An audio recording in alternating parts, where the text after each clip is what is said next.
Hello ngay thatu ta chi bai vek ule tuna hen electronics and electrical group I omega group 239 participants. Hey group he created ka on 010920 ni khat lakwa sang ni le som ni khan he group hi ka siamani description hin cher lokila electronics and electrical group a hian electronics le electric lampang thil member ten revese kan ti te post thei ani pani na WhatsApp group dang link to lo post khat la ani pathum na electronics le electric lam thil kai noi chitin rang te zone zo the ni pali na kan thiam thil nei te post du si lova ma ni hlong na tur tan chuwa sum don nan man phalan lo hi kam ning sign hi ka chin che na ni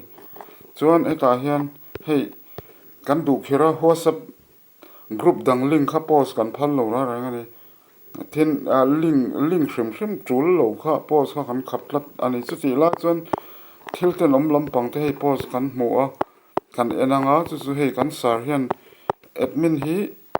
pahnih chau kan oma hei sarma mona ne hen kan ni a ni sarma mona hian thil te nom post tu chu a remove to a cái kalau lu man train si lo hei sarma mona ni alo remove alom khom ma chuan kan enanga thil ten post chu hei hela hian hei ta hian zo silo in ti hian was at zo silo hang here on post no pang ti chu ni lo me le voi ni la ron tia no pang kut chu ang lo ni chuan ta hian sar hian kan sar hian i thil ti chu atul berlo la mai te zo silo in ti hi chuta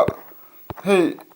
zo silo ina athil ron post hi helai pa hian hei zalen ral te ti hian an lo copy paste vele chong ni om tak ni voi ni ko ron ti vele ke in zalen ral te hi kan remove vele thunga thil te nom le bol lo kan du si lo link chul lo po post kan khap la ya tiang hian hei kan enanga an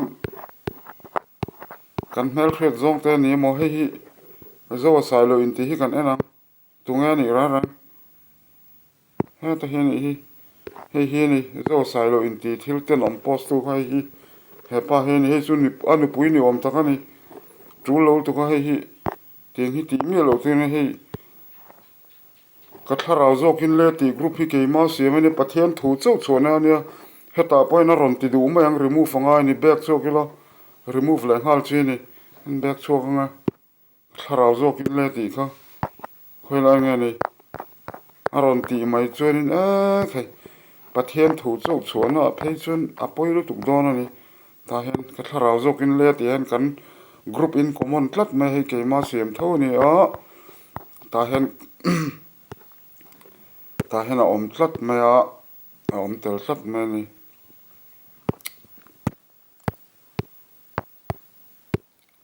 hi ni hi remove ngal miang hei heta remove zo ati hi ta hen okay aron ti le main aron ti le du tak mang hi tiang ang mi hring hi chon mo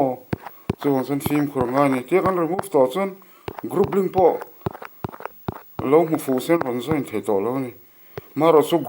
group link kha kan lo reset a revoke reset chuan khami kan reset nu a kan link page chole kha an mu chuan a copin lo nei chuan an ron join le thei ani phim khur hi nga ma group pa te kan oma thil ten om le bol hlo te midang ta na nok saka om lo hi a thani hei eta hian sarma mon hian an remove ma se hi alo left man deuh ro ni ta hen chun hi helai mi